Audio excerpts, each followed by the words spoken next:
तो बच्चों, पिछले लेक्चर में आप लोगों ने सोर्स ऑफ मैग्नेटिक फील्ड पढ़ा है, राइट।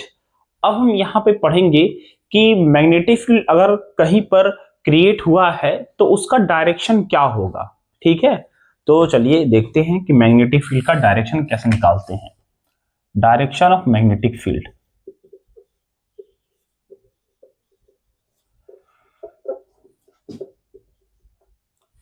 तो डायरेक्शन ऑफ मैग्नेटिक फील्ड से आप मैग्नेटिक फील्ड की एडिशन सब्ट्रैक्शन के बारे में नॉलेज आपको हो जाएगा। ठीक है, तो देखिए हम दो तरीके से मैग्नेटिक फील्ड का डायरेक्शन निकालते हैं। पहला क्या है, right hand thumb rule. Right hand thumb rule में दो केस है, एक है सर्कुलर वायर के लिए, सर्कुलर वायर, और एक है स्ट्रेट वायर के लिए।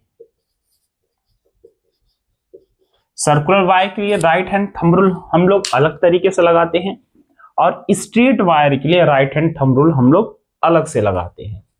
और हमारे पास जो ये सेकंड केस है, इसमें क्या है, एक बायोट-सवार्ट लॉ होता है जो मैं आपको अगले वीडियो में पढ़ाऊंगा, अगले लेक्चर में होगा। तो वो क्या है कि मैग्नेटिक फील्ड बराबर mu naught upon 4 pi I D L cross R divide by R square. तो यहां पर जो डी क्रॉस आर आपको दे रहा है, ये जो है आपको डायरेक्शन ऑफ मैग्नेटिक फील्ड देता है।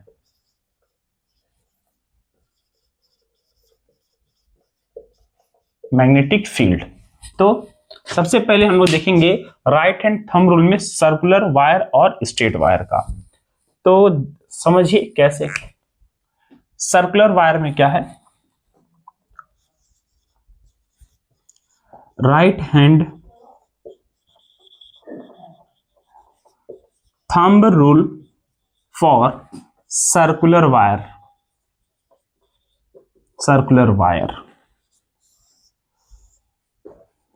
तो अगर हमारे पास एक ऐसे सर्कुलर वायर है, राइट, एक हमारे पास क्या है, सर्कुलर वायर है, और इसके अंदर क्या है, करंट आई फ्लो कर रहा है, लाइक दिस। इस तरीके से जो है इसके अंदर क्या है, करंट फ्लो कर रहा है। तो मैग्नेटिक फील्ड आप कैसे निकालेंगे, तो इसके लिए राइट हैंड रूल कैसे लगाएंगे। तो आपको सिंपली अपने हाथ को ऐसे लेना है, राइट हैंड, और जिस डायरेक्शन में करंट फ्लो कर रहा है उस डायरेक्शन में आपको अपने फिंगर को कर्ल करना, ऐसे कर्ल कर लिए, ठीक। और ये जो एक्सटेंडेड थंब है, जिस डायरेक्शन में जाएगा उधर मैग्नेटिक फील्ड होगा।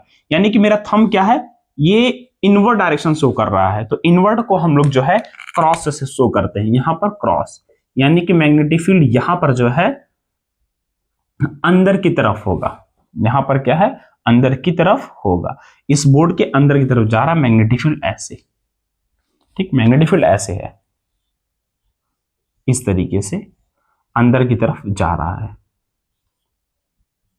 बोर्ड में, ठीक। तो क्रॉस का मतलब क्या होता है, क्रॉस का मतलब क्या होता है, magnetic field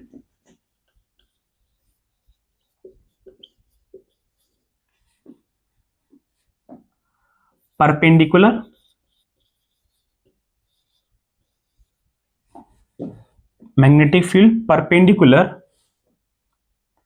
plane of paper और इनवर्ड, परपेंडिकुलरली इनवर्ड होगा, ठीक है। हम बोलेंगे परपेंडिकुलरली, यहां से हटा के, magnetic field is perpendicularly inward. Magnetic field perpendicularly inward हो जाएगा। तो अगर आप इसमें कुछ लिखना चाहेंगे तो आप लिख सकते हैं। इसमें रूल क्या हो जाएगा, if we curl our right hand palm in such a manner where finger pointing in the direction of current flowing, in the direction of current flowing, then extended thumb gives direction of magnetic field, right. तो ये हो गया है। आइए आप लोग को इससे एक दो क्वेश्चन कराते हैं। पहले मिटा दे रहे हैं इसको।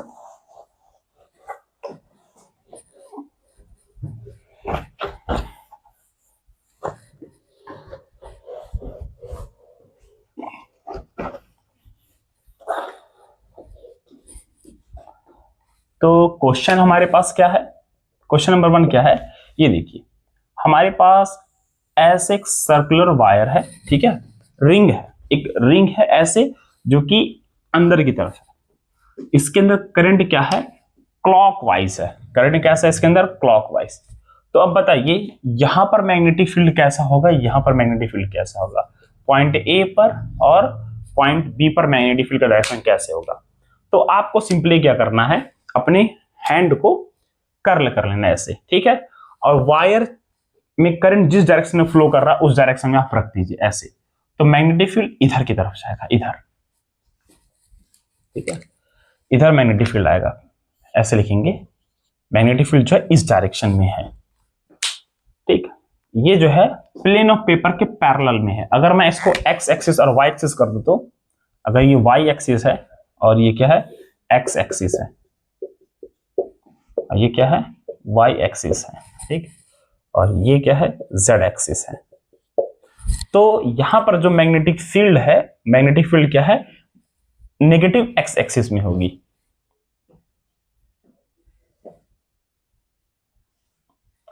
ठीक है। बी में भी इसी डायरेक्शन में मैग्नेटिक फील्ड होगी, क्योंकि देखिए इधर है करंट और थंब इधर जा रहा, तो मैग्नेटिक फील्ड बी पर भी मैग्नेटिक फील्ड जो है इस डायरेक्शन में होगा। आइए क्वेश्चन नंबर 2 जरा देखते हैं हम लोग। तो यहां पर एक वायर है, यहां पर एक वायर है, इसके अंदर करंट I1 फ्लो कर रहा है, और यहां पर एक वायर है, इसमें भी करंट फ्लो कर रहा है। करंट इसमें जो है इस डायरेक्शन में है, ऐसे कुछ है। इस पॉइंट पर इन दोनों के द्वारा इसको I2 करंट फ्लो कर रहा है। इन दोनों सर्कुलर लूप से यहां पर कितना मैग्नेटिक फील्ड बन रहा है, तो देखिए कैसे।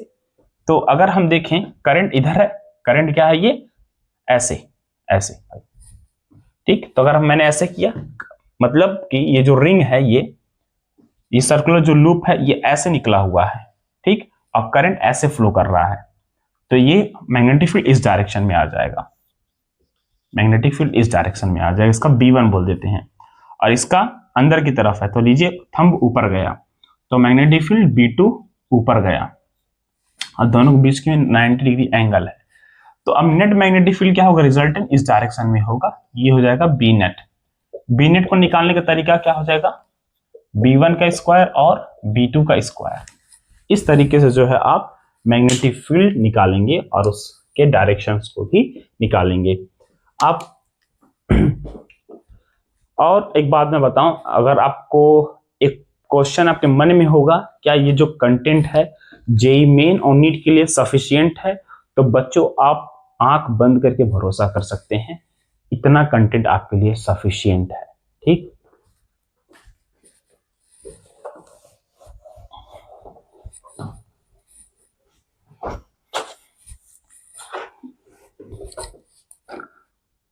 अब हम बात करेंगे direction of magnetic field due to straight wire. Straight wire. Rule का नाम क्या होगा? Right hand thumb rule.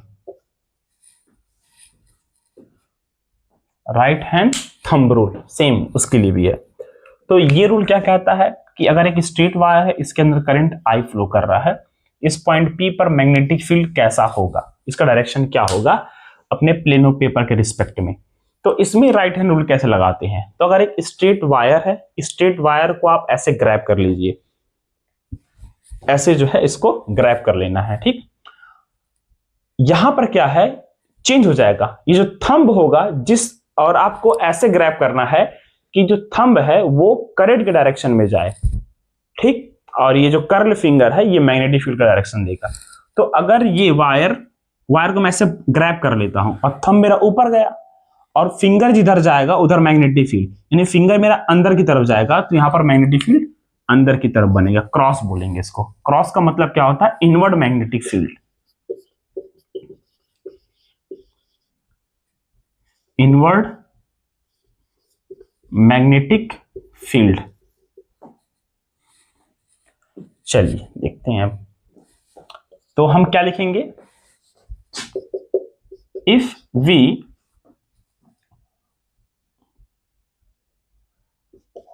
hold wire in such a manner that thumb extended in the direction of current flowing in a wire, then curl finger gives the direction of magnetic field. ठीक है, इसको मैंने लिख दिया है। आइए एक और क्वेश्चन लगा देते हैं। क्वेश्चन नंबर 2 हमारे पास क्या है कि अगर मेरे पास एक वायर ऐसे है, इसमें करंट क्या है, इस बार डाउनवर्ड है, तो हम कैसे लगाएंगे? तो वायर को ऐसे पकड़ेंगे, आप नीचे से ऐसे पकड़ेंगे, थंब नीचे गया, थंब नीचे गया, और ये जो फिंगर है ये बाहर की तरफ आ रहा है। देखिए ऐसे अगर मैं वायर को पकड़ूं, करंट नीचे की तरफ जा रहा है, करंट जो है करंट नीचे की तरफ जा रहा है, और मैं वायर का ऐसे ग्रैब कर रहा हूं तो फिंगर मेरा बाहर की तरफ आ रहा है। तो जब फील्ड मैग्नेटिक फील्ड बाहर आता है उसको हम लोग डॉट से दिखाते हैं, ठीक है। आउटवर्ड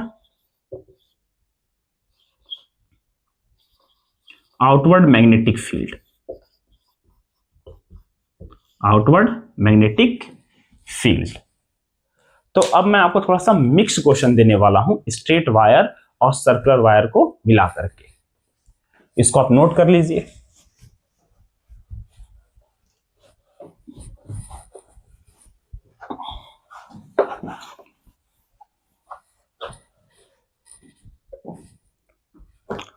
तो एक बार थोड़ा सा रिवाइज कराता हूं। अगर सर्कुलर वायर है तो यहां पर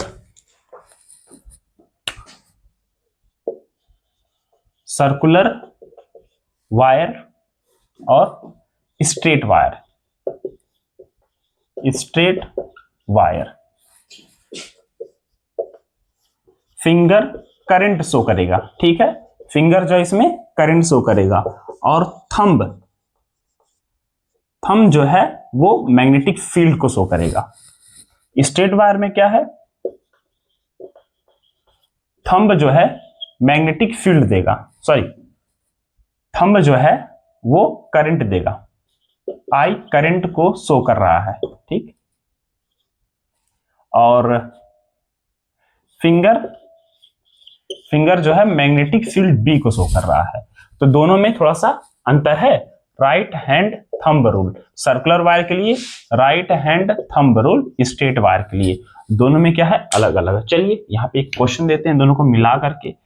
तो ये रहा एक स्ट्रेट वायर और यहां से एक सर्कुलर वायर ऐसे गया। चलिए इसको हम लोग सर्कुलर वायर को ऐसे कर देते हैं, ऐसे ज्यादा अच्छा लगेगा। स्ट्रेट वायर को ऐसे कर देते हैं। करंट इसमें इस डायरेक्शन में जा रहा और मैग्नेटिक फील्ड इसमें इस डायरेक्शन में जा रहा है।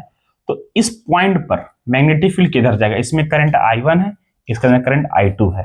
तो चलिए, तो अगर ये सर्कल है तो फिंगर किधर जाना चाहिए? करंट डायरेक्शन में। ये देखिए, ये मैंने फिंगर को मोड़ा करंट डायरेक्शन में और थंब आया मेरा बाहर। थंब देगा मैग्नेटिक फील्ड, यानी कि सर्कल से जो मैग्नेटिक फील्ड आएगा वो बाहर की तरफ आएगा, तो उसको हम डॉट से बनाएंगे। सर्कल से जो आएगा उसको हम magnetic field due to circle, उसको हम आउटवर्ड कर देते हैं, रेड कलर से आउटवर्ड। आउटवर्ड को डॉट से दिखाया जाता है बाहर की तरफ। और इससे किधर जा रहा? ये देखिए, ये भी, ये देखिए, मैंने वायर को ऐसे ग्रैब किया और ये कहां गया? बाहर की तरफ। फिंगर कहां आया मेरा? इधर, मतलब कि बाहर की तरफ ये भी आ रहा। थंब मेरा जा रहा है राइट साइड की तरफ, और ये फिंगर जब मैं कर्ल कर रहा हूं ये बाहर की तरफ आ रहा है, यानी मैग्नेटिक फील्ड इधर से बाहर भी आएगा। तो इससे भी इस पॉइंट पे जो है मैग्नेटिक फील्ड बाहर ही आ रहा है। Magnetic field due to wire, दोनों से बाहर आ रहा है। जब दोनों एक ही डायरेक्शन में है, यानी कि इस पॉइंट P पर मैग्नेटिक फील्ड जो है दोनों एक डायरेक्शन में है, दोनों ऐसे हैं, दोनों ऐसे हैं। तो जब मैग्नेटिक फील्ड सेम डायरेक्शन में हो तो उनको ऐड कर देते हैं। Circle plus magnetic field due to wire, ये हो गया magnetic field net magnetic field ऐसे निकाला जाता है।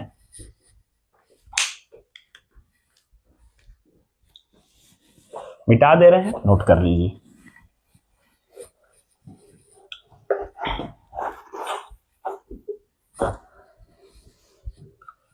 अभी भी अगर आपको थोड़ा भी डाउट हो रहा होगा तो घबराने की कोई बात नहीं। अभी कम से कम 30-40 क्वेश्चन लगाएंगे हम लोग, तो हमारे दिमाग में ये सेट हो जाएगा। तो अब हम पढ़ने वाले हैं DL क्रॉस R वाला मैग्नेटिक फील्ड का डायरेक्शन कैसे होता है। तो अगर हमारे पास क्वेश्चन में एक्सिस दे दे, अगर हमको एक्सिस दे दे, एक्स एक्सिस और वाई एक्सिस और यहां पर जेड एक्सिस दे दे, तो एक्स एक्सिस पर एक यूनिट होता है आई कैप, और वाई एक्सिस में होता है जे कैप, और जेड एक्सिस में होता है के कैप। तो हमें DL क्रॉस R लेना है, ठीक है। DL cross R gives direction of magnetic field in vector form. ये आपको हमेशा आंसर वेक्टर फॉर्म में ही देगा। चलिए देखते हैं कैसे।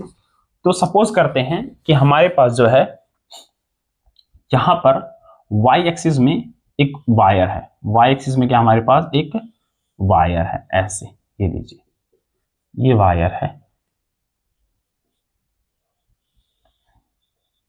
इस वायर में करंट I फ्लो कर रहा है ऊपर की तरफ, करंट I जो है इसके अंदर फ्लो कर रहा है वायर में। और इस पॉइंट P पर आपको क्या करना है? मैग्नेटिक फील्ड निकालना है। इस पॉइंट P पे क्या करना है आपको? मैग्नेटिक फील्ड निकालना है, ठीक है भाई साहब। तो हमें क्या करना होता है, ये जो लेंथ लेंगे आप DL, इस पर हमें ये जो वायर का लेंथ होता है इसको हम DL मानते हैं, ठीक है। और ये जो डिस्टेंस है यहां से यहां तक वो R डिस्टेंस है। तो आपको DL क्रॉस I, यानी कि DL क्रॉस R का यहां पे पोजीशन वेक्टर इसका क्या है? R है इस पॉइंट P का, ठीक है। तो अब आपको क्या करना है कि मैग्नेटिक फील्ड को निकालना है। डायरेक्शन क्या होगा मैग्नेटिक फील्ड का? तो करंट ऊपर की तरफ चल रहा है, ठीक है, करंट क्या ऊपर फ्लो कर रहा है, और ये डिस्टेंस इधर है, इस पॉइंट पे निकालना है। तो आपको करना क्या है कि DL का जो यूनिट वेक्टर है वो क्या है? जे कैप, वो क्या है? जे कैप। और R का जो यूनिट वेक्टर है वो क्या है? आई कैप। तो J क्रॉस I निकाल लेंगे, आंसर आ जाएगा। तो चलिए, तो आपको क्या करना है? वही राइट हैंड कर्ल लगाना है। तो आपको क्या करना है? सबसे पहले ये जो आपका ये फिंगर है इसको लेंथ DL की तरफ करना है, और R की तरफ जिधर क्रॉस है उधर तरफ फोल्ड कर देना है। फोल्ड कर दिया, ये अंदर गया, ठीक है, अंदर गया, यानी कि के कैप, ठीक है, और क्योंकि इनवर्ड है तो माइनस के कैप। इस तरीके से आप डायरेक्शन को निकाल सकते हैं मैग्नेटिक फील्ड का। तो मैग्नेटिक फील्ड जो यहां पे होगा वो होगा बी माइनस के कैप। इसका ये आंसर है direction of magnetic field, magnetic field का।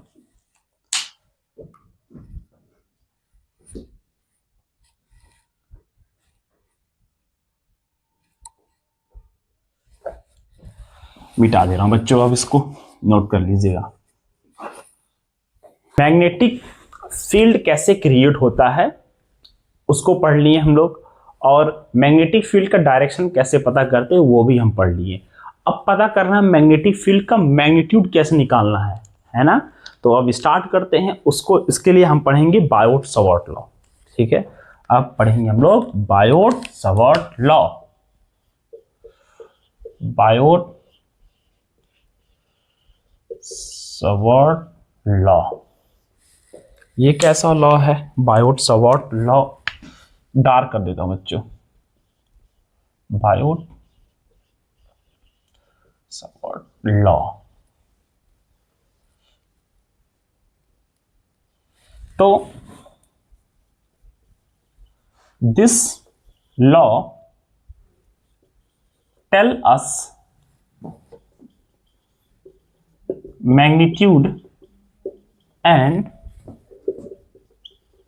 direction of magnetic field। ये हमको मैग्नीट्यूड और डायरेक्शन दोनों बताता है ये लॉ, ठीक है। कैसे देखिए, तो ये लॉ हमसे सिंपली क्या कहता है कि अगर एक वायर है वो सर्कुलर भी हो सकता है, ठीक है, और वो स्ट्रेट वायर भी हो सकता है, हेलिकल हो सकता है। तो मान, ठीक है, ये पॉइंट P है, इस पॉइंट P पे हमको मैग्नेटिक फील्ड निकालना है। तो लॉ हमसे कहता है कि अगर एक छोटा सा हमारे पास लेंथ है dl, जिसके अंदर करंट फ्लो कर रहा है I, इसका छोटा सा लेंथ dl है, ठीक है। जो dl का लेंथ है यहां से उस पॉइंट पर जो डिस्टेंस है वो r डिस्टेंस है, वो क्या है? r डिस्टेंस है। और ये जो इसका पोजीशन होगा पॉइंट P का, ठीक है, वो वेक्टर r होगा। और ये जो है dl है, dl और r के बीच में जो एंगल वो क्या है? थीटा है। पहले ये बताइए इस पॉइंट P पर मैग्नेटिक फील्ड इनसाइड होगा या फिर आउटसाइड होगा, क्योंकि हम आपको पढ़ा चुके हैं। तो आपको यूज करना है right hand thumb rule. Straight wire है तो आपको क्या करना है, इस वायर को ऐसे ग्रैब करना है कि जो थंब हो वो करंट के डायरेक्शन में जाए। तो ठीक है, करंट ऊपर जा रहा है, थंब भी ऊपर जा रहा है, और जिधर उंगली फोल्ड हो रही है यानी कि अंदर की तरफ, मैग्नेटिक फील्ड अंदर होगा। यहां पर क्रॉस लगाएंगे, क्रॉस का मतलब मैग्नेटिक फील्ड क्या है? अंदर की तरफ है, ठीक है। तो बायोट सवार्ट लॉ हमसे ये बोलते हैं कि ये देखिए, ये छोटा सा लेंथ से छोटा सा मैग्नेटिक फील्ड बनेगा, ठीक है। इस dl का मतलब होता है स्मॉल, बहुत बहुत छोटा, वेरी वेरी स्मॉल। dv बहुत छोटा है, ठीक। तो ये जो dv होगा, मैग्नेटिक फील्ड की जो वैल्यू होगी वो डायरेक्टली प्रोपोर्शनल होगी ये जो एंगल है उसके साइन एंगल के, यानी कि साइन थीटा के डायरेक्टली प्रोपोर्शनल होगी। हमेशा अब dl और r के बीच का एंगल होगा, ये जो साइन थीटा है वो हो जाएगा बिटवीन dl एंड r।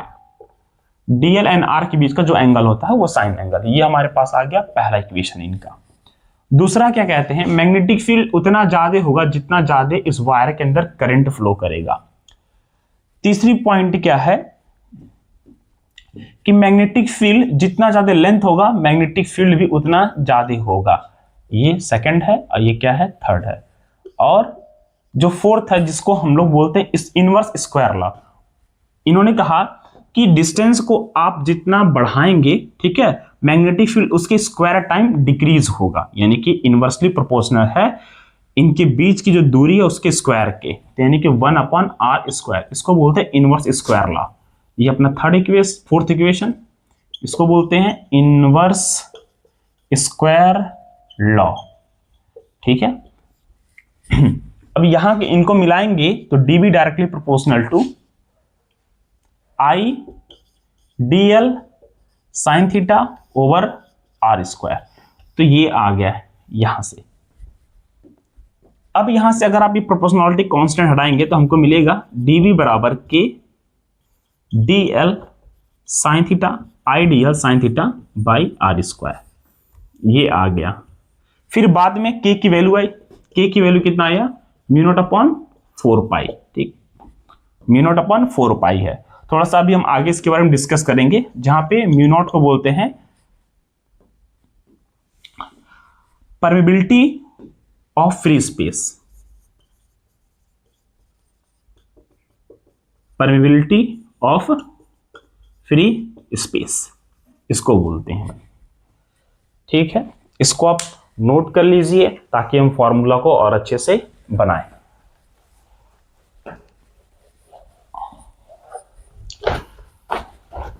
तो फाइनली हमारे पास क्या है, के की वैल्यू क्या आया, म्यू नॉट अपॉन 4 पाई। तो अब जो है थोड़ा सा इसको कंप्लीट करते हैं फॉर्मूले को। तो डीवी बराबर mu naught upon 4 pi I D L sine theta by R square. ये जो इक्वेशन है ये क्या है, बायोट-सावर्ट लॉ। ये क्या है, बायोट-सावर्ट लॉ। आपको जब भी किसी भी सर्कुलर वायर हो चाहे स्ट्रेट वायर हो, आपको अगर मैग्नेटिक फील्ड निकालना है तो आपको क्या करना रहेगा, इस डीएल को इंटीग्रेट करना होगा। इस डीएल को क्या है, आप इंटीग्रेट कर देंगे, आपका आंसर आ जाएगा। या फिर जो जो वेरिएबल होगा उसको आपको हटाना होगा। ठीक है, और इसको इंटीग्रेट करेंगे, आंसर आ जाएगा। अब यहां पर हम बात करते हैं थोड़ा सा म्यू नॉट की। म्यू नॉट अपॉन 4 पाई की जो वैल्यू होती है 10⁻⁷ टेस्ला मीटर एम्पियर इनवर्स होता है। ठीक, एसआई सिस्टम में, एसआई सिस्टम में आप ये वैल्यू लेके हमेशा सॉल्व करेंगे न्यूमेरिकल को। और यहां पर क्या है, अब म्यू की वैल्यू आप ऐसे भी कभी कभी यूज करते हैं हम लोग, 4 pi into 10⁻⁷ tesla metre ampere inverse. और अगर आप म्यू नॉट अपॉन, यानी कि जो के की वैल्यू है म्यू नॉट अपॉन 4 पाई, इसकी वैल्यू 1 होती है सीजीएस में। सीजीएस सिस्टम में इसकी वैल्यू क्या हो जाती है, 1 हो जाती है। आप इसको नोट कर लीजिए। अब हम इसको पढ़ेंगे वेक्टर फॉर्म में।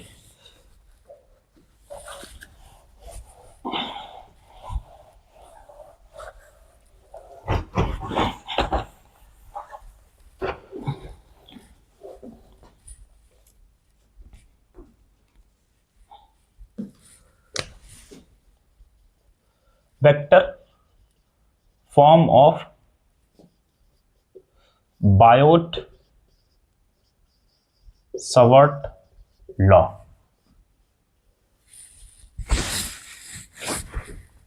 तो कैसे बायोट-सावर्ट लॉ वेक्टर फॉर्म निकालेंगे, तो डीवी बराबर mu naught upon 4 pi I D L sine theta upon R square. ठीक है, तो एक काम करते हैं, पहले ऊपर नीचे आर आर से मल्टीप्लाई करते हैं।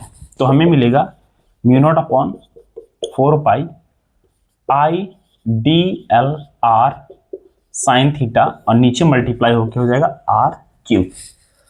इससे पहले हम वेक्टर में क्या पढ़े हुए हैं, ए क्रॉस बी। ए क्रॉस बी का मतलब क्या होता है, मॉड ए मॉड बी और साइन थीटा। तो यानी कि अगर दो लोग आपस में मैग्नीट्यूड है, दो वेक्टर हैं, दोनों का आपको मैग्नीट्यूड मिल गया और उनके बीच का एंगल साइन है, तो आप उनको ए क्रॉस बी लिख सकते हैं। म्यू नॉट अपॉन 4 पाई, यहां पर क्या है, आई रहेगा। ठीक है, और यहां पे जो डीएल है, डीएल क्रॉस आर वेक्टर आप लिख दीजिए, और डिवाइडेड बाई आर क्यू। ये हो गया vector form of Biot-Savart law. ये देखिए, एक इसका दो फॉर्म होता है। फॉर्म नंबर 1, पहला फॉर्म इसका ये है। दूसरा फॉर्म इसका क्या है कि अगर हम डीवी बराबर mu naught 4 pi I DL cross R लिख रहे हैं और हम आर स्क्वायर डॉट आर कर देते हैं, तो हमको पता है यूनिट वेक्टर की वैल्यू जो होती है वेक्टर आर डिवाइडेड बाई उसका मैग्नीट्यूड से डिवाइड करते हैं, तो वो यूनिट वेक्टर बन जाता है। तो आप इसको म्यू नॉट अपॉन 4 पाई आई dl क्रॉस r कैप और यहाँ पे r स्क्वायर, ये हो जाएगा। ये है इसका सेकंड फॉर्म, वेक्टर फॉर्म। बस दो ही इसका फॉर्म होता है वेक्टर का, ठीक है। ये हो गया इसका सेकंड फॉर्म। तो ये हो गया बायट-सवार्ट लॉ कंप्लीट। अब हम इसका एप्लीकेशन क्या है, बायट-सवार्ट लॉ का एप्लीकेशन क्या है। तो एप्लीकेशन इसका क्या है, क्या करेंगे, इसका एप्लीकेशन क्या है, स्ट्रेंथ और intensity of magnetic field used to find strength or intensity of magnetic field due to current carrying wire।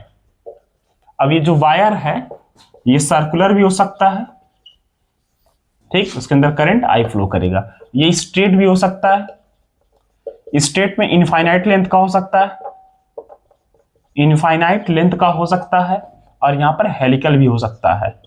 Helical यानी कि ऐसा ऐसा वायर हो सकता है, हेलिकल, ठीक है। तो इस तीनों फॉर्म का मैग्नेटिक फील्ड आप इसका यूज करके पता कर सकते हैं हम लोग। तो सबसे पहले हम पता करेंगे सर्कल, और उस पर बहुत सारे न्यूमेरिकल लगाएंगे, जेईई मेन और नीट और जो बोर्ड में आया हुआ है, ठीक है। मैं इसको मिटा दे रहा हूं, आप नोट कर लीजिए।